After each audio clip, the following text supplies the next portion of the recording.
तुरुंगात बाहेर फिरण्याची वेळ झाल्यानंतर आरोपी प्रतीक घुले याला एक पोलीस कर्मचारी बराकीत जा म्हणत होता, तेव्हा घुले याने त्याला चक्क धमकावलं की थांब, तुला बाहेर गेल्यावर बघतोच. या प्रकाराची तक्रार संबंधित पोलीस कर्मचाऱ्याने केली होती.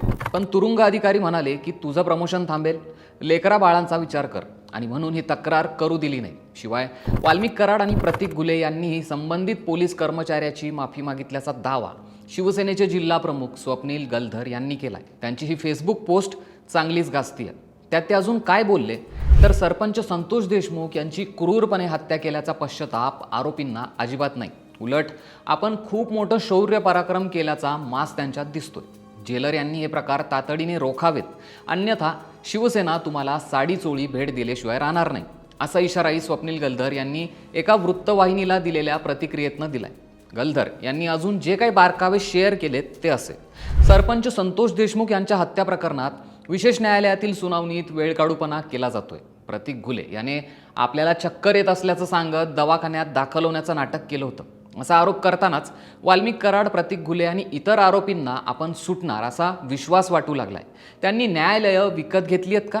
तुम्ही सुटले तरी बीडची जनता तुम्हाला सोडणार नाही, असा इशाराही गलधर यांनी देत संताप व्यक्त केलाय. जेलमध्ये वाल्मिक कराड हा सर्रास मोबाईल फोन वापरतो, श्वास घ्यायला त्रास होतोय असं सांगून तो जे मशीन वापरतो त्यातनं मोबाईल चार्ज केल्या जात असल्याचा दावा स्वप्नील यांनी केलाय. गलधर यांनी काल आपल्या फेसबुकवर एक पोस्ट केली होती.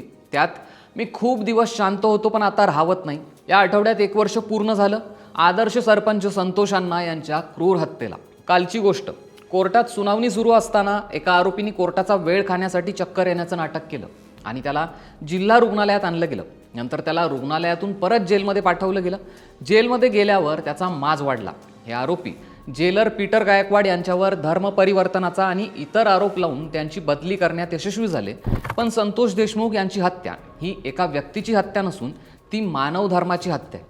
जो कोणी व्यक्ती आयुष्यात आरोपींना मदत करेल त्यांचा भविष्यात इतिहास लिहिला जाईल आणि त्या इतिहासात आरोपींना मदत करणाऱ्यांचं नाव अतिशय चांगल्या पद्धतीनं लिहिलं जाईल.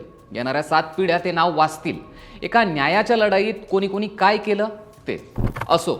सध्या बीड जेलमध्ये अपहरण पिक्चरमध्ये आरोपींची जशी बडदास्त ठेवली जाते त्याचप्रमाणे आरोपींना सुविधा मिळतात. त्यावर पण आम्ही शांत आहोत.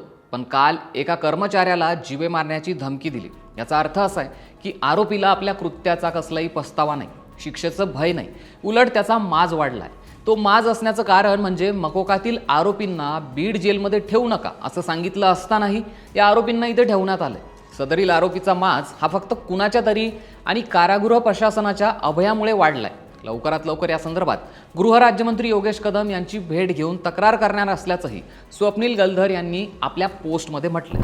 यावर तुमच्या काय प्रतिक्रिया कमेंटमध्ये नक्की कळवा आणि असेच व्हिडिओ पाहण्यासाठी सरकारनामा या चॅनलला सबस्क्राईब करायला अजिबात विसरू नका.